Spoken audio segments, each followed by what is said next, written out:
Okay class continue कर दें। हम ये चार्ट डिस्कस कर रहे थे जिसमें हमने अपने पूरे प्रोजेक्ट की एफर्ट और स्केड्यूल को जो है वो फेजेस में ब्रेक करके पहले हमने पूरे प्रोजेक्ट के एफर्ट निकाले, पूरे प्रोजेक्ट का डेवलपमेंट टाइम कैलकुलेट किया और उसके बाद हमने हर फेज को एक परसेंटेज एलोकेट कर दिया कि ओवरऑल एफर्ट का 10% प्लानिंग में जाएगा, 12%, और इसी तरह हमने स्केड्यूल को भी कुछ परसेंटेज दे दिया कि 4% जो ओवरऑल डेवलपमेंट टाइम है उसका 4% रिक्वायरमेंट में लगेगा, 33% product design and so on.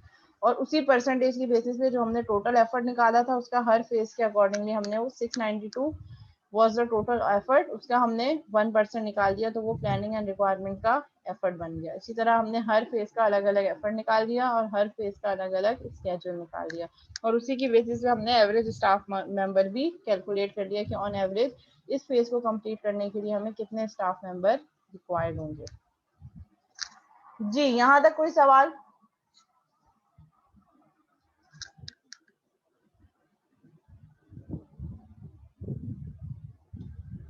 जी, अगर ये क्लियर है तो हम नेक्स्ट अपना टॉपिक स्टार्ट करेंगे which is intermediate COCOMO.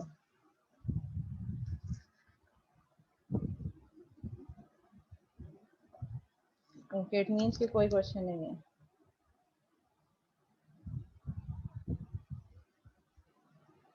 Okay,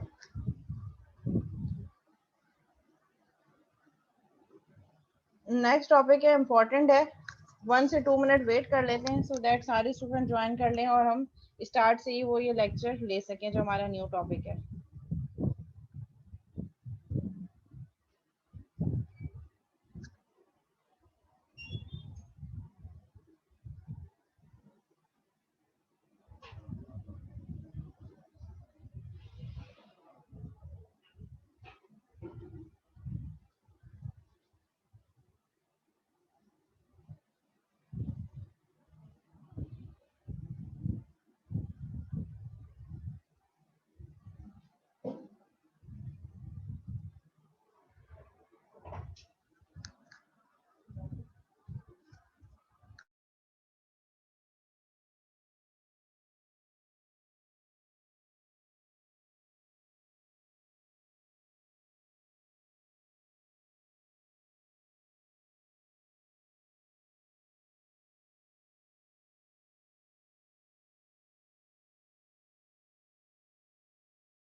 okay, I guess continue करते हैं हम। ठीक है, इंटरमीडिएट कोकोमो जैसे हमने इससे पहले डिस्कस किया बेसिक कोकोमो। ठीक है, बेसिक कोकोमो में हमें दो चीजें रिक्वायर्ड थी। वो दो चीजें क्या थी? प्रोजेक्ट का मोड, कि वो किस मोड में है, अदर ऑर्गेनिक है, सेमी डिटैच है या एम्बेडेड है, और प्रोजेक्ट का size in terms of KLOC 1000 line of code.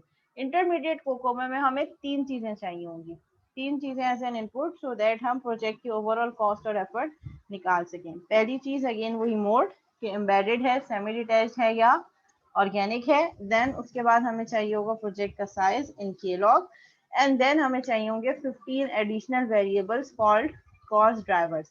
15 additional variables की हम कॉस्ट निकालेंगे अलग अलग और फिर उनका सम अप करके उनको एड अप करके हम टोटल जो है वो एफर्ट एडजस्टमेंट फैक्टर की वैल्यू अपने प्रोजेक्ट के कॉस्ट और एफर्ट में मल्टीप्लाई करेंगे, जिसकी वजह से ओवरऑल प्रोजेक्ट की कॉस्ट या तो बढ़ जाएगी या इंक्रीज हो जाएगी। जैसे हमने एफपी पे पढ़ा था परसों, एफपी में हमने क्या देखा था कि फंक्शनल पॉइंट के कुछ 14 फैक्टर्स हैं, उनको हम 0 से 5 पे स्केल कर रहे होते हैं। अगर तो तमाम के तमाम फैक्टर्स हाई हैं, उनका बहुत ज्यादा इम्पैक्ट है प्रोजेक्ट में, तो तमाम 5 होंगे और 5 मल्टीप्लाई बाय 14 70। तो ओवरऑल प्रोजेक्ट की कॉस्ट को हम मल्टीप्लाई कर देंगे 70 से, जिसकी वजह से ओवरऑल कॉस्ट हमारे प्रोजेक्ट की बढ़ जाएगी। इसी तरह कोकोमो में भी इस तरीके के हमारे पास 15 कॉस्ट ड्राइवर्स हैं जिनकी डिफरेंट हम न्यूमेरिकल वैल्यू उनको असाइन करते हैं on the basis of their impact and usages. तो इंटरमीडिएट कोकोमो को तीन चीजें चाहिए, मोड, साइज और ये effort adjustment factors. The idea is that there are characteristics of a given project that drive the cost effort up or down. Again वो यही कह रहे हैं कि EAF का फायदा क्या है, कॉस्ट ड्राइवर्स का, एफर्ट एडजस्टमेंट फैक्टर का, जो आपके प्रोजेक्ट की ओवरऑल कॉस्ट को या तो बढ़ा सकते हैं या कम कर सकते हैं। तो ये वो कैरेक्टरिस्टिक्स हैं जो प्रोजेक्ट के साथ इन्वॉल्व होते हैं, जिनको हम एनवायरमेंटल एडजस्टमेंट फैक्टर्स भी कह सकते हैं। ठीक है, इंटरमीडिएट कोकोमो का फॉर्मूला क्या होगा? जैसे हमारे पास बेसिक कोकोमो का फॉर्मूला था a मल्टीप्लाई बाय साइज की पावर b। सो हमारे पास इंटरमीडिएट कोकोमो का क्या फॉर्मूला होगा?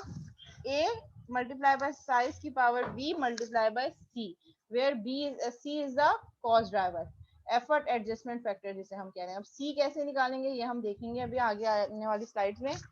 अच्छा, इसमें भी हमारे पास, क्योंकि अब हम इंटरमीडिएट मोड में है, कोकोमो में है, तो तीनों मोड्स के अलग अलग फॉर्मूले होंगे, ऑर्गेनिक, सेमी डिटैच और एम्बेडेड। फॉर्मूला वही होगा, बस ए और बी की वैल्यूज डिफर कर रही होंगी, और साथ में हमें सी भी कैलकुलेट करना पड़ेगा।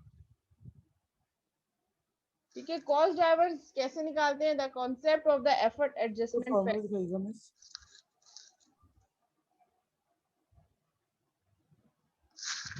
बस ए और बी की कुछ वैल्यू में डिफरेंसेस है, और एक और वेरिएबल आ गया, एडिशनल वेरिएबल सी।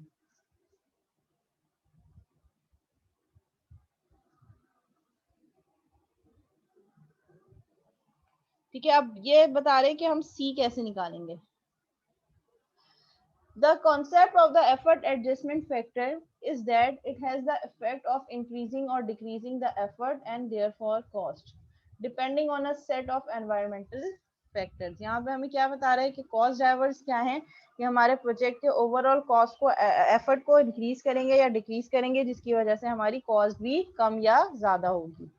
और किस चीज पे ये डिपेंड कर रहे हैं? कुछ एनवायरमेंटल फैक्टर्स हैं जो ऑटोमेटिकली हमारे प्रोजेक्ट पे अप्लाई हो रहे होते हैं। These environmental factors are also known as cost adjustment factors, CIS, or cost drivers. There are two steps in determining this multiplying factor. तो हमारे पास 2 steps हैं।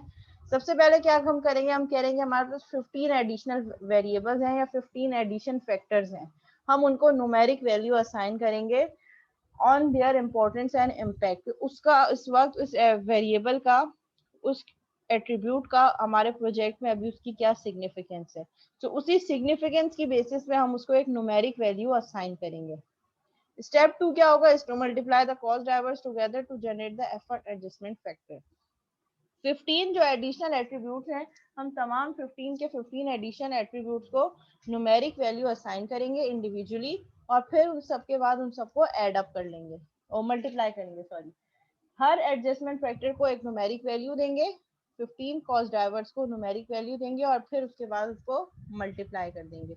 जब मल्टीप्लाई कर देंगे तो हमारे पास सी कैलकुलेट हो जाएगा।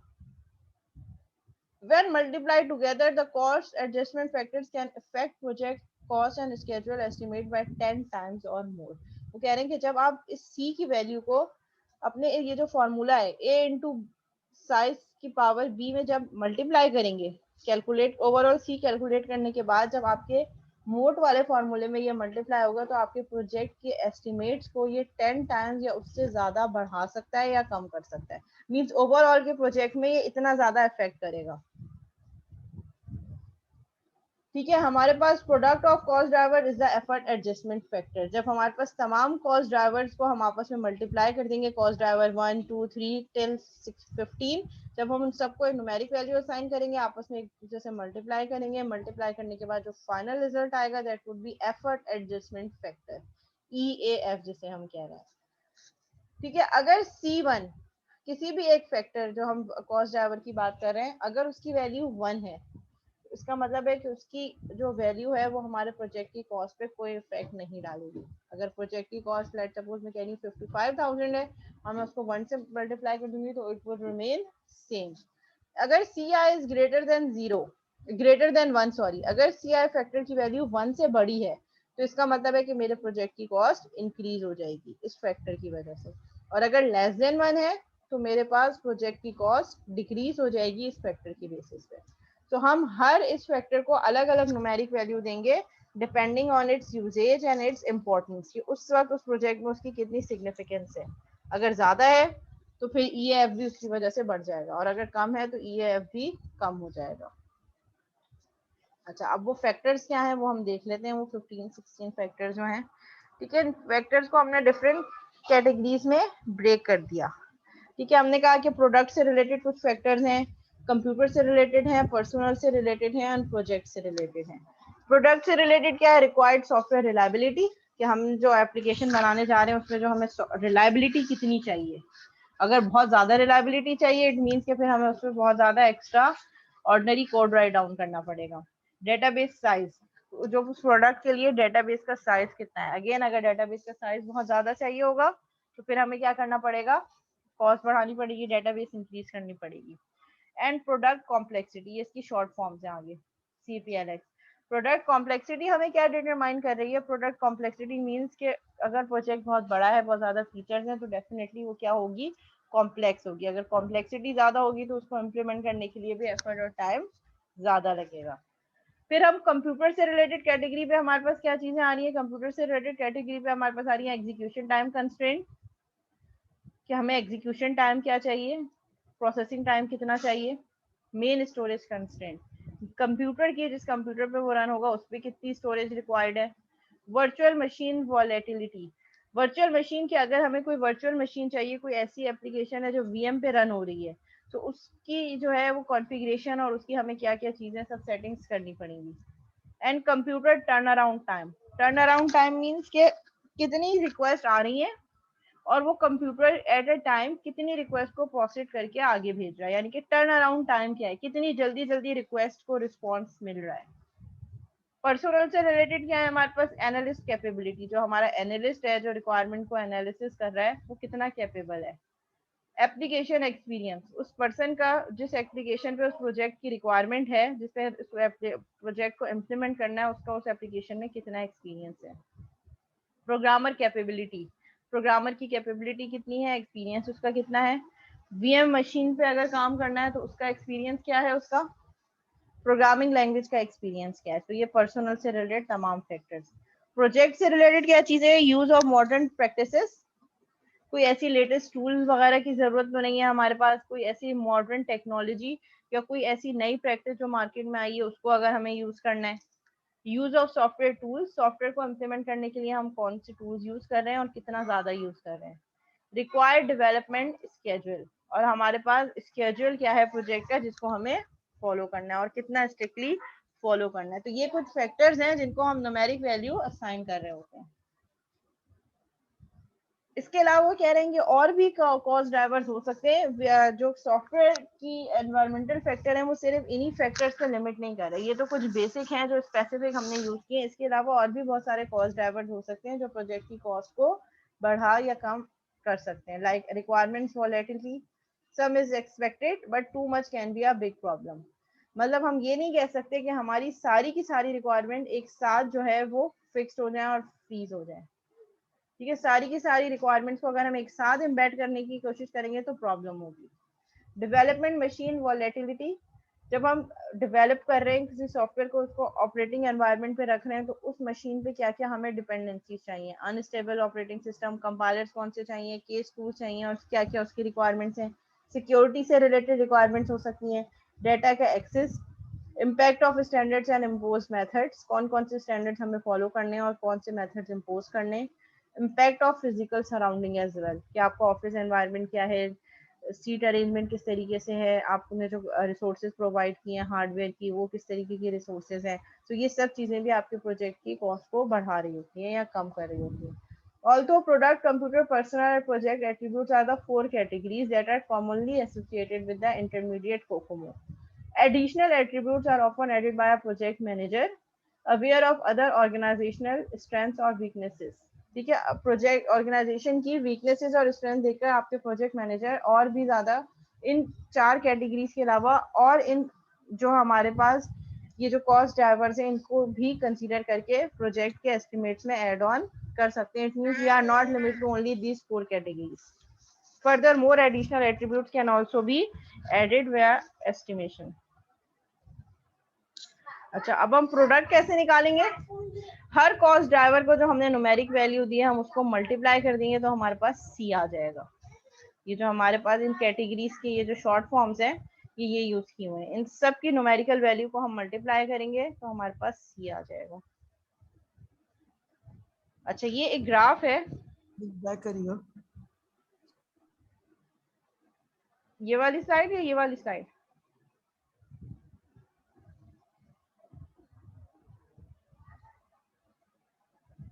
जी में सही वाली।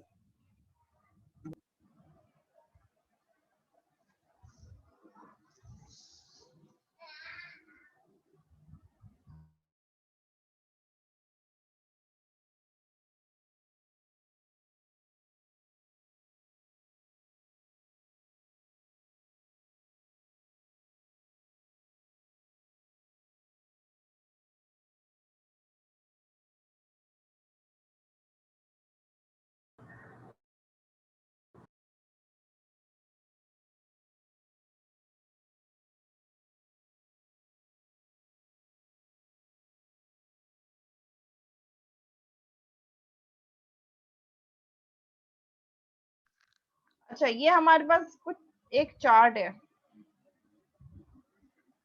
ठीक है, जिसका हॉरिजॉन्टल एक्सिस हमें क्या बता रहा है, हमें हॉरिजॉन्टल एक्सिस बता रहा है very low, low, high, very high and extra high. और एफर्ट मल्टीप्लायर जो है वो वर्टिकल साइड पे है, यानी कि एफर्ट मल्टीप्लायर की वैल्यू अगर 0 है तो सब मीडियम पे प्रोजेक्ट की कॉस्ट जैसी है वैसी रहेगी, ना बढ़ेगी ना कम होगी। लेकिन जैसे एफर्ट मल्टीप्लायर की वैल्यू ग्रेटर देन 1 होगी तो प्रोजेक्ट की कॉस्ट बढ़ना शुरू हो जाएगी, ठीक है। और जैसे ही एफर्ट मल्टीप्लायर की कॉस्ट कम होती चली जाएगी, मींस 1 से कम होगी, पॉइंट्स में होगी, तो प्रोजेक्ट की कॉस्ट उसकी बेसिस पे कम होगी। तो अब ये चार्ट हमें क्या बता रहा है, ये चार्ट हमें बता रहा है कि कुछ एफर्ट मल्टीप्लायर्स ऐसे हैं जिनकी कॉस्ट कम होगी तो प्रोजेक्ट की कॉस्ट भी कम होगी, यानी कि जिनकी वैल्यू 1 से कम होगी। लेकिन कुछ एफर्ट मल्टीप्लायर्स ऐसे भी हैं कि अगर वो लो साइड पे भी होंगे फिर भी प्रोजेक्ट की ओवरऑल कॉस्ट को बढ़ाएंगे या कम करेंगे। ये रिलेशनशिप समझ में आया?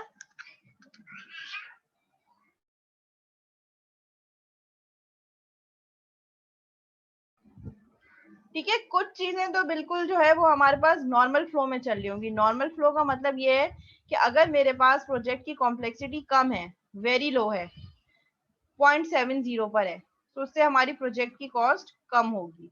लेकिन कुछ चीजें हमारे पास ऐसी हैं जो अगर बढ़ रही हैं तो उससे भी प्रोजेक्ट की कॉस्ट इंक्रीज होगी। जैसे कि अगर मैं कह रही हूँ कि एनालिस्ट की कैपेबिलिटी मेरे पास जो है वो नेगेटिव में है, फिर भी प्रोजेक्ट की जो है वो क्या है, वेरी हाई पे जा रहा है।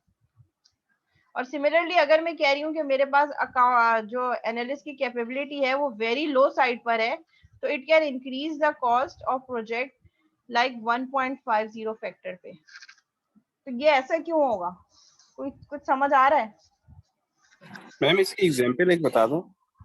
अच्छा, इसकी एग्जांपल ऐसी है, मैं ये कह रही हूँ कि अगर मुझे अपने प्रोजेक्ट में डेटाबेस का साइज, पहले तो हम देख लेते हैं कि वो डेटाबेस वाला कौन सा है, या हम CPLX देख लेते हैं, प्रोजेक्ट की कॉम्प्लेक्स कोई एक फैक्टर उठा लेते हैं, लेट्स से सपोज CPLX हम कह देते हैं।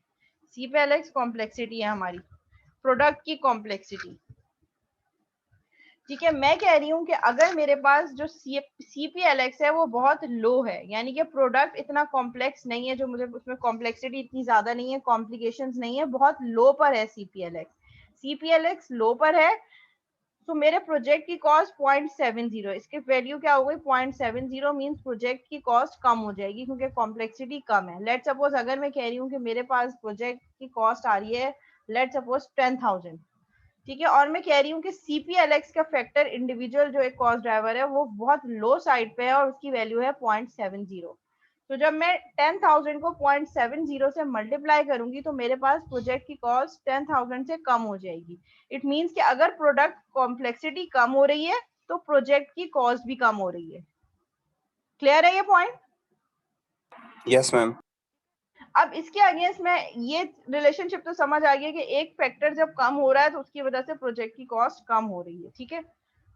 लेकिन अब मैं कह रही हूँ कि अगर मेरे पास, अब मैं एनालिस्ट या प्रोग्रामर की कैपेबिलिटी की बात करती हूँ, पीसीएपी क्या है, प्रोग्रामर कैपेबिलिटी।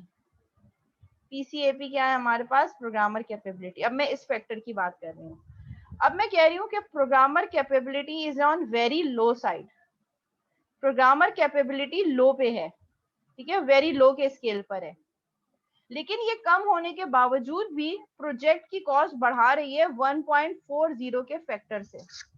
तो ये रिलेशनशिप कुछ समझ आया? कॉम्प्लेक्सिटी का तो समझ आ गया, जब कॉम्प्लेक्सिटी कम हो रही है, वेरी लो पे जा रही है, तो प्रोजेक्ट का साइज भी कम हो रहा है। लेकिन जब मैं कह रही हूँ कि प्रोग्रामर की कैपेबिलिटी लो पे जा रही है, यानी कि कम पे जा रही है, उसकी वजह से प्रोजेक्ट की कॉस्ट भी बढ़ रही है, ये तो क्या हो गया, ये तो गलत हो गया फैक्टर। इससे क्या चीज, क्या इस रिलेशनशिप को आप कैसे डिफाइन कर सकते हैं, ऐसा क्यों हो रहा है? दोनों एग्जाम्पल्स क्लियर हैं?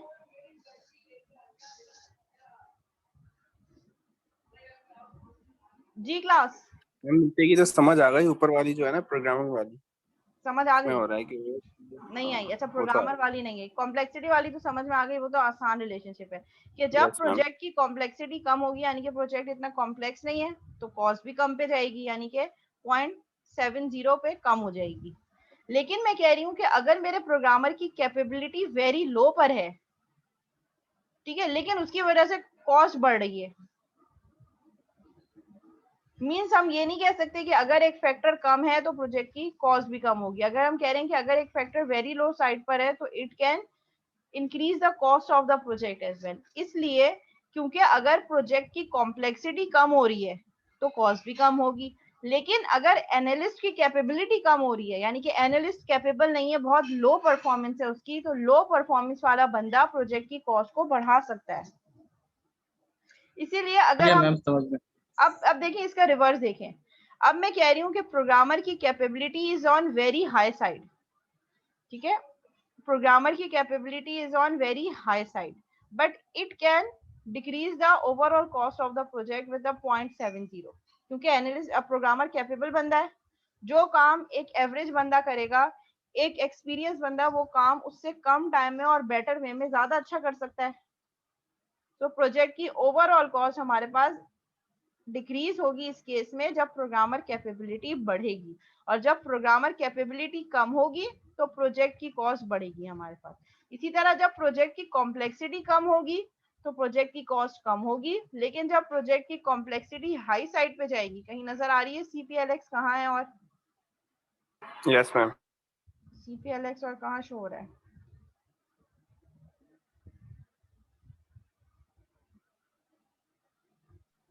मैम किसमें? एक तो ये है, ऊपर है मैम, राइट CPLX, साइड। अच्छा वो मेरे पास ये जूम का वो आ रहा है ना, नजर नहीं आ, ये देखें CPLX, यहाँ पे है CPLX। अगर प्रोडक्ट की कॉम्प्लेक्सिटी एक्स्ट्रा हाई हो गई तो उसकी देखिए मेरी कॉस्ट 1.5 से भी ऊपर चली जाएगी।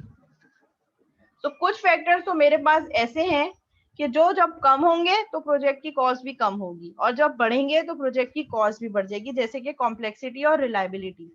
अगर प्रोजेक्ट में रिलायबिलिटी कम चाहिए मुझे, तो फिर मुझे अपने कोड को इतना ज्यादा एफिशिएंट नहीं करना पड़ेगा, तो ओवरऑल कॉस्ट कम होगी। लेकिन जब मुझे रिलायबिलिटी बहुत ज्यादा चाहिए होगी, वेरी हाई स्केल पे चाहिए होगी, तो प्रोजेक्ट की कॉस्ट भी बढ़ जाएगी, क्योंकि मुझे उसके लिए फिर एक्स्ट्रा ऑर्डिनरी एफर्ट और एक्स्ट्रा ऑर्डिनरी कोड लिखना पड़ेगा, सो दैट मेरी एप्लीकेशन रिलायबल रहे, उसमें बार बार जो है वो मेरी एप्लीकेशन डाउन कंडीशन में ना आए।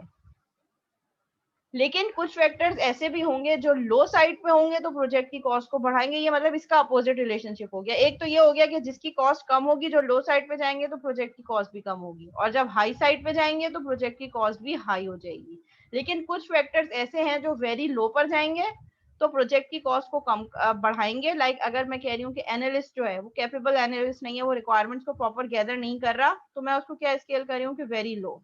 तो वेरी लो पे एफर्ट मल्टीप्लायर क्या आया मेरे पास, प्रोजेक्ट की कॉस्ट को इंक्रीज करता हुआ। इसी तरह अगर मैं कह रही हूँ कि मेरे पास एनालिस्ट बहुत हाई स्किल एनालिस्ट है, जिसकी बहुत अच्छी परफॉर्मेंस है, बहुत स्किल्ड पर्सन है, so it can decrease the overall cost of project by 0.70%। तो ये रिलेशनशिप है हमारे पास, और इस रिलेशनशिप को हम किस तरीके से रिप्रेजेंट करते हैं, हम ये कह रहे हैं, ये देखिए इसमें से कुछ चीजें रिवर्स ऑर्डर में चल रही होंगी। लेट सपोज मैं कह रही हूँ रिक्वायर्ड सॉफ्टवेयर रिलायबिलिटी अगर बहुत ज्यादा है तो पॉइंट्स में <1, और अगर बहुत हाई चाहिए तो 1.40, it means it can increase the overall cost of my project. ठीक है, ये क्लियर है यहाँ पे?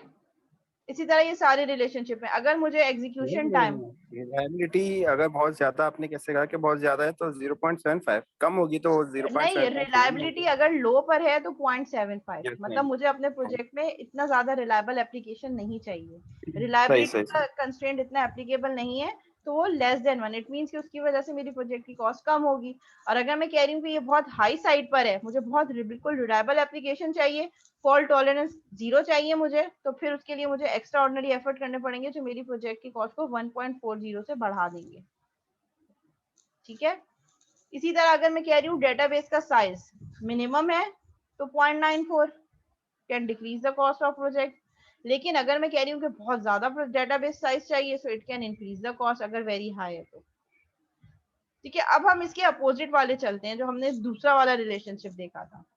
ठीक है। अगर मैं कह रही हूँ कि एनालिस्ट की कैपेबिलिटी बहुत कम है, अगर एनालिस्ट की कैपेबिलिटी बहुत कम है तो हम उसको लेस देन 0 ग्रेड नहीं करेंगे, क्योंकि अगर हम लेस देन 0 ग्रेड करेंगे तो वो हमारी प्रोजेक्ट की कॉस्ट को कम करेंगे, जबकि ऐसा होता नहीं है। अगर एनालिस्ट कैपेबल नहीं है तो प्रोजेक्ट की कॉस्ट डेफिनेटली बढ़ेगी। तो इसीलिए हमने इसको 1.46 दे दिया इसके रिवर्स में। यहाँ पे क्या था, जो फैक्टर लो पर है वो लेस देन 1 है, लेकिन अब यहाँ पे है कि ये ऐसे फैक्टर्स हैं कि अगर ये लो पर जाएंगे तो प्रोजेक्ट की ओवरऑल कॉस्ट को बढ़ाएंगे, इसलिए हमने इनको अबव 1 रखा है। Mean it can increase the overall cost of the project. और जैसे जैसे एनालिस्ट की कैपेबिलिटी बढ़ती जाएगी प्रोजेक्ट की कॉस्ट कम होती चली जाएगी। एप्लीकेशन एक्सपीरियंस जितना कम होगा उतनी ज्यादा कॉस्ट एक्स्ट्रा आपको पे करनी पड़ेगी प्रोजेक्ट के लिए। जैसे जैसे एप्लीकेशन से रिलेटेड एक्सपीरियंस बढ़ता जाएगा उस पर्सन का, वैसे वैसे प्रोजेक्ट की कॉस्ट कम होती चली जाएगी। प्रोग्रामर की कैपेबिलिटी, स्टार्ट में प्रोग्रामर जितना लेस कैपेबल होगा उतना प्रोजेक्ट की कॉस्ट इंक्रीज होगी। जैसे जैसे उसकी कैपेबिलिटी इंक्रीज होती चली जाएगी वो स्किल होता चला जाएगा, प्रोजेक्ट की कॉस्ट कम होती चली जाएगी। जी क्लास, ये रिलेशनशिप क्लियर समझ आ गया? Yes ma'am. मैम ग्राफ दिखाइएगा। ग्राफ पे दोबारा चले जाते हैं। मैम ये ग्राफ बना हुआ तो है, जैसे ये बना बनाया, अगर आपको कोई सवाल आ जाए एग्जाम में तो हम किस तरह ग्राफ वगैरह बनाएंगे अगर इस तरह का कोई नहीं, सवाल आए? ऐसे आपको ग्राफ नहीं बनाना होगा, या तो मैं आपको कॉस्ट ड्राइवर फैक्टर्स की वैल्यू दूंगी। ठीक है, कि कुछ फैक्टर्स हैं जो अबव 1 है, कुछ फैक्टर्स हैं वो लेस देन का 1 है, मैं उनकी वैल्यूज आपको दे सकती हूँ। ऐसा भी हो सकता है कि मैं आपसे आपसे कहूँ कि एज्यूम करें कि 15 में से मैं आपको कुछ क्राइटेरिया दे दूं और उस क्राइटेरिया की बेसिस पे मैं आपसे कहूँ कि आप वैल्यू असाइन करें। लेट्स सपोज मैं आपको जो है कुछ हिंट्स दे दूं।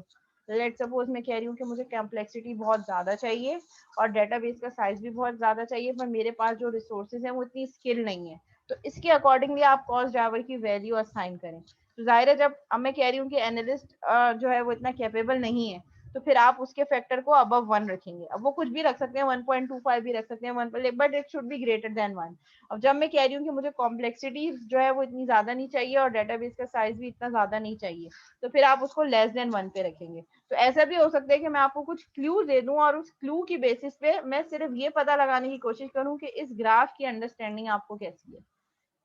बस ये पता होना चाहिए कि जो फैक्टर, कौन से फैक्टर ऐसे हैं जिनकी जो है वो जिस स्केल पे बढ़ेगा तो प्रोजेक्ट की कॉस्ट भी बढ़ेगी और कम होगा तो कॉस्ट भी कम होगी, और कौन से फैक्टर ऐसे हैं जो बढ़ेंगे तो प्रोजेक्ट की कॉस्ट कम होगी और जो कम होंगे तो प्रोजेक्ट की कॉस्ट बढ़ेगी। जैसे ये एनालिस्ट कैपेबिलिटी, एनालिस्ट कैपेबिलिटी कम होगी तो प्रोजेक्ट की कॉस्ट बढ़ेगी, एनालिस्ट कैपेबिलिटी बढ़ेगी तो प्रोजेक्ट की कॉस्ट कम होगी। मैं इसको रिलेशनशिप को आपको यहाँ पे ड्रॉ करके बता देती हूँ। देखें, एनालिस्ट कैपेबिलिटी कम है तो प्रोजेक्ट की कॉस्ट बढ़ रही है। ये देखें, ये कॉस्ट मेरी प्रोजेक्ट की बढ़ रही है। ये देखें, ये कॉस्ट मेरी प्रोजेक्ट की बढ़ गई। इसी तरह अगर मैं कह रही हूँ कि एनालिस्ट की कैपेबिलिटी बहुत हाई है, बहुत स्किल्ड मेरे पास एनालिस्ट है, तो ये किस फैक्टर पे जाएगा, 0.6 पे, तो इस प्रोजेक्ट की कॉस्ट को कम कर रहा है, 0.75, 0.74। ये देखें, प्रोजेक्ट की कॉस्ट मेरी यहाँ पे क्या हो रही है, यहाँ पे मेरे प्रोजेक्ट की कॉस्ट जो है वो डिक्रीज हो रही है, और यहाँ पे क्या हो रही है, मेरी प्रोजेक्ट की कॉस्ट जो है वो इंक्रीज हो रही है। ठीक है। अगर मैं कह रही हूँ कॉम्प्लेक्सिटी के फैक्टर की बात करूं तो कॉम्प्लेक्सिटी मेरे पास बेटा याद नहीं करना पड़ेगा ना, ये तो लॉजिकल है। जब मैं कह रही हूँ कि मेरे पास एक स्किल बंदा नहीं है, तो जब एक स्किल बंदा नहीं है तो उसको लर्न करने में टाइम लगेगा और उसका ओवरऑल इम्पैक्ट मेरे प्रोजेक्ट पे पड़ेगा, या वो जो काम करेगा वो ऐसा काम नहीं होगा जो क्वालिटी काम होगा। अगर मैं कह रही हूँ कि मेरे पास एनालिस्ट बहुत अच्छा है, तो ओवरऑल इसका मतलब पता है कि मेरी प्रोजेक्ट की ओवरऑल कॉस्ट कम होगी क्योंकि वो क्वालिटी काम करेगा। अगर मैं कह रही हूँ कि मुझे डेटाबेस साइज बहुत चाहिए या मुझे कंप्यूटर की एग्जीक्यूशन स्पीड बहुत ज्यादा रखनी है, तो वो एग्जीक्यूशन स्पीड अगर बहुत ज्यादा चाहिए मुझे, तो फिर मुझे एक्स्ट्रा ऑर्डिनरी फिर क्या करना पड़ेगा, अपना डेटाबेस साइज बढ़ाना पड़ेगा, अपना रैम बढ़ाना पड़ेगा, अपना हार्ड ड्राइव बढ़ाना पड़ेगा, तो मेरी कॉस्ट भी बढ़ेगी। तो अगर मुझे जो है वो स्पीड टाइम एग्जीक्यूशन टाइम बहुत ज्यादा चाहिए, तो फिर मुझे रिसोर्सेज भी बढ़ानी पड़ेंगी, ओवरऑल कॉस्ट बढ़ेगी। तो ये तो हर फैक्टर की बेसिस पे आपको डिटरमाइन करना है ना कि कौन सा फैक्टर बढ़ेगा तो कॉस्ट बढ़ेगी, कौन सा फैक्टर कम होगा तो कॉस्ट कम होगी। आप मुझे पर्टिकुलर इनमें से कोई एक और बता दें, हम उसको डिस्कस कर लेते हैं। अभी मैंने तो आपको एनालिस्ट और वो अपनी मर्जी से करा है ना, आप मुझे एक अपनी मर्जी से कोई एक फैक्टर बता दें, फिर हम उसको भी डिस्कस कर लेते हैं। ये फैक्टर्स हैं, इनमें से कोई एक फैक्टर मुझे बता दें, हम फिर उसको डिस्कस कर लेते हैं जो हमने डिस्कस नहीं किया। कोई एक फैक्टर बता दें मुझे जो आप चाह रहे हैं कि मैं डिस्कस करूं। Virtual machine. वर्चुअल मशीन यहाँ पे दो हैं, एक तो वर्चुअल मशीन का एक्सपीरियंस है और एक वर्चुअल मशीन वॉलेटिलिटी है। आप किसकी बात कर रहे हैं? वॉलेटिलिटी, ठीक है। मैं कह रही हूँ कि मेरी जो एप्लीकेशन है वो वर्चुअल मशीन पे चलेगी, ठीक है। अब अगर मैं कह रही हूँ कि वो वर्चुअल मशीन पे चल रही है और वर्चुअल मशीन जो है वो हैंग हो रहा है या प्रॉब्लम कर रहा है या वीएम ही सही नहीं चल रहा, तो उसमें मुझे क्या आएंगी, प्रॉब्लम्स आना शुरू होंगी। तो वर्चुअल मशीन वॉलेटिलिटी क्या कह रही है कि मेरी application without any interrupt, without any crash, without any problem virtual machine पे रन करे, ठीक है। इसका ये जो हमारा कीवर्ड है दैट इज VIRT, वर्ड, ठीक है। अब हम वर्ड के देख लेते हैं कि वर्ड कहाँ रिप्रेजेंट हो रहा है। ये रही वर्चुअल मशीन लेफ्ट पे एक वॉलेटिलिटी, है। ठीक है। ये हमारे पास ये शो हो रही है वर्चुअल मशीन में, इसकी एनोटेशन भी ऑन कर देती हूँ, ठीक है। लेट्स सपोज इसको मैं ड्रॉ करके भी दिखा देती हूँ, ठीक है। मैं कह रही हूँ वर्चुअल मशीन इज ऑन, इसकी रिक्वायरमेंट मुझे बहुत हाई चाहिए, मतलब मेरी वर्चुअल मशीन पे काम हुआ हुआ है। अब जब मुझे वर्चुअल मशीन पे काम करवाना है तो वर्चुअल मशीन का मुझे स्किल भी होनी चाहिए। जो मेरे डेवलपर्स हैं दे नो हाउ टू, बहुत किसी का माइक ऑन है बेटा, डिस्टर्बेंस हो रही है, ठीक है। जब मैं कह रही हूँ कि वर्चुअल मशीन,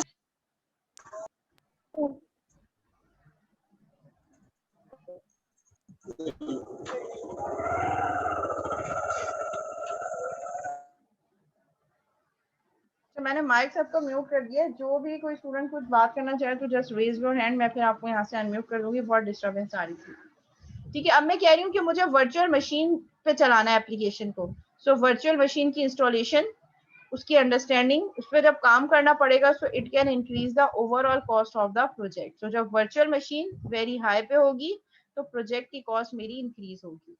इसी के अगेंस्ट अगर हम VIRT देखें, ये जब वर्चुअल मशीन की रिक्वायरमेंट कम है, लो पर है, so it can decrease the cost of the project as well. So यहाँ पे इस केस में हमारे प्रोजेक्ट की कॉस्ट जो है वो क्या हो रही है, वो कम हो रही है, क्योंकि मुझे वर्चुअल मशीन पे इतना काम नहीं करना। वर्चुअल मशीन वाला मुझे बंदा भी नहीं चाहिए जिसको वर्चुअल मशीन पे काम आता है, उसकी इंस्टॉलेशन भी नहीं करवानी, या बहुत मिनिमम काम है जो आराम से हो जाएगा। लेकिन अगर टोटली काम आपका वर्चुअल मशीन पर है और उससे बहुत ज्यादा आपको जो है कॉम्प्लेक्सिटी बहुत ज्यादा है, बहुत हाई इम्पैक्ट है उसका, so it can increase the overall cost of the project as well.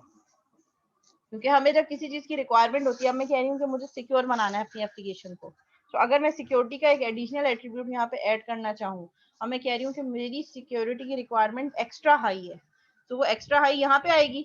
अब जब मुझे सिक्योर बनाना है अपनी एप्लीकेशन को, तो सिक्योर बनाने के लिए मुझे उसको फिर एक्स्ट्रा ऑर्डिनरी उस पर कोड करना पड़ेगा, ऑथेंटिकेशन ऑथराइजेशन के लेवल डिफाइन करने पड़ेंगे, एक्स्ट्रा ऑर्डिनरी एफर्ट करना पड़ेगा, which can increase the overall cost of the project to 1.50 scale.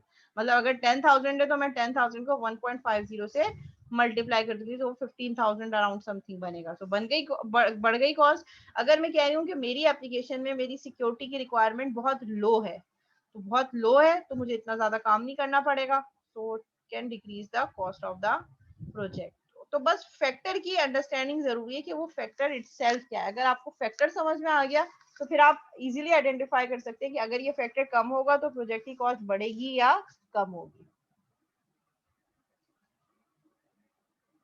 ठीक है। मैं कह रही हूँ कि मेरा जो कोई लेट सपोज रिसोर्स है, उस रिसोर्स को टूल्स पे काम करना नहीं आता, ठीक है। लेकिन इस प्रोजेक्ट की रिक्वायरमेंट है कि हम इस प्रोजेक्ट की जो रिप्रेजेंटेशन है वो उसके लिए बहुत सारे टूल्स यूज होंगे, लेकिन मेरी जो रिसोर्सेज है उनका टूल का एक्सपीरियंस नहीं है, वो मैनुअली काम से ज्यादा जो है उनको हैंड्स ऑन है, टूल्स में उनको हैंड्स ऑन नहीं है। तो टूल की हमारे पास रिक्वायरमेंट क्या हो गई, टूल की रिक्वायरमेंट हमारे पास ये वाली हो गई वेरी लो पे। जब उनको टूल पे काम करना नहीं आता लेकिन मुझे इस प्रोजेक्ट पे टूल पे ही काम करना है, तो मेरे प्रोजेक्ट की कॉस्ट बढ़ेगी। अब दो तरीके से बढ़ सकती है, या तो ये कि मैं उन रिसोर्सेज को पहले ट्रेनिंग दूं उस टूल की। अब जब मैं ट्रेनिंग दूंगी तो उसके लिए मुझे एक्स्ट्रा टाइम भी देना पड़ेगा और कॉस्ट भी आएगी, जाहिर है। जो रूम अवेलेबल करना पड़ेगा, या सेमिनार में कर रही हूँ, या वर्कशॉप कर रही हूँ, या बाहर से बंदा हायर कर रही हूँ, उसको पे करना पड़ेगा। उस मीटिंग का एक टाइम अलग एलोकेट होगा, उसमें लोग आ रहे होंगे अपने टाइम, ये भी हो सकता है। और अगर मैं कोई ट्रेनिंग सेशन नहीं करवा रही, मैं कह रही हूँ चले आप लोग खुद ही सीख लें। अब जब एक बंदा जिसको काम करना आता है और एक जिसको नहीं आता, अब वो सीखेगा, लर्न करेगा, अगेन टाइम लगेगा। जब टाइम लगेगा तो जाहिर है कॉस्ट भी बढ़ेगी। अब वो जो काम 8 घंटे मेरी अब उस प्रोजेक्ट को दे रहा है, उसमें से 3 घंटे अगर वो उस टूल को लर्न करने में कर रहा है, तो वो 3 आवर्स मेरे सेक्रीफाइस हुए प्रोजेक्ट में। So it is the increase of cost in project as well. लेकिन मैं अगेन अगर इसके अगेन कह रही हूँ कि जो टूल वाला कॉम्प्लेक्स है, मेरी जो रिसोर्स है उसको उस टूल पे जिसपे हमें इस प्रोजेक्ट पे काम करना है, वो ऑलरेडी उस टूल पे बहुत अच्छा काम करना उसको आता है, बहुत हाई पर है उसकी skill, so it can decrease the cost of project, क्योंकि उसको टूल पे काम करना आता है, वो बगैर लर्न किए बहुत जल्द जल्द चीजों को यूटिलाइज करेगा और मेरे प्रोजेक्ट जो है वो रनिंग कंडीशन में प्रोग्रेस करेगा, क्योंकि उसको उस टूल पे काम करना आता है, उसको उसकी लिमिटेशंस पता है, कंस्ट्रेंट्स पता है, वो इजीली उस पे काम कर सकता है। तो कोई भी एक फैक्टर, उस फैक्टर का आपके प्रोजेक्ट पे क्या इम्पैक्ट है, उसकी बेसिस पे आप इजीली डिटरमाइन कर सकते हैं कि it can increase the overall cost of the project और it can decrease the overall cost of project. तो जो चीजें इंक्रीज कर रही होंगी प्रोजेक्ट की कॉस्ट को, उसको हम क्या करेंगे, उसको हम हमेशा वो फैक्टर्स जो प्रोजेक्ट की वैल्यू को बढ़ा रहे होंगे, उसको हम हमेशा अबव 1 रखेंगे। जैसे कि एनालिस्ट कैपेबिलिटी है, अगर एनालिस्ट की कैपेबिलिटी कम है, लो है, but it can increase the overall cost of the project, so it should be greater than 1। अगर एनालिस्ट की कैपेबिलिटी बहुत हाई पर है, हाई और लो का मतलब ये नहीं है कि हाई हमेशा ग्रेटर देन 1 होगा और लो हमेशा लेस देन 1 होगा। हाई का मतलब ये है कि अगर वो चीज बहुत हाई है तो वो प्रोजेक्ट की कॉस्ट को बढ़ाएगी या कम करेगी। अगर डेटाबेस का साइज मुझे बहुत हाई चाहिए, so it will increase the cost of the project. लेकिन इसके अगेंस्ट अगर मेरी प्रोग्रामर की कैपेबिलिटी बहुत लो है, so it will also increase the cost of the project. तो ये रिलेशनशिप हमें हमेशा अपने माइंड में रखना है। अच्छा, अब इससे रिलेटेड एक एग्जांपल है, इस एक एग्जांपल को हम नेक्स्ट मीटिंग जो 10 मिनट्स की कंडक्ट करेंगे और उसमें उस एग्जांपल को कंप्लीट करके अटेंडेंस लेके हम क्लास एंड करेंगे। एक सिंपल सी छोटी सी जो है वो एक इसकी कैलकुलेशन है, एक न्यूमेरिकल है।